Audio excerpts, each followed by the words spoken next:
ঠাকুরগাঁয়ে বিএনপিতে যোগদান করেছেন ৩০ জন সনাতন ধর্মাবলম্বী। মঙ্গলবার ২৭ জানুয়ারি সকালে ঠাকুরগাঁও দলিল লেখক কল্যাণ সমিতির সাধারণ সম্পাদক মোজাম্মেল হকের নেতৃত্বে এটি সম্পূর্ণ হয়। তারা পেশায় সকলেই দলিল লেখক। ঠাকুরগাঁও দলিল লেখক কল্যাণ সমবায় সমিতির উপদেষ্টা আব্দুল খালিকের সভাপতিত্বে এই সময় প্রধান অতিথি হিসেবে বক্তব্য রাখেন জেলা বিএনপির সভাপতি মির্জা ফয়সাল আমিন।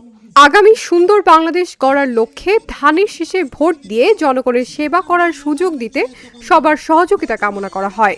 সনাতনীদের পক্ষ থেকে শচীন চন্দ্র জানান, এখন নৌকা না থাকায় দেশের উন্নয়নের স্বার্থে ধানের শীষে ভোট দিয়ে ঠাকুরগাঁও ১ আসনে মির্জা ফখরুল ইসলাম আলমগীরকে নির্বাচিত করার সিদ্ধান্ত নেওয়া হয়েছে। অনুষ্ঠানটি সঞ্চালনা করেন ঠাকুরগাঁও দলিল লেখক কল্যাণ সমবায় সমিতির সাধারণ সম্পাদক মোজাম্মেল হক। তার বক্তব্যে বলা হয়, দলিল লেখকদের বিভিন্ন সমস্যায় মহাসচিবের ভাই মির্জা ফয়সাল আমিনকে পাশে পাওয়া গেছে।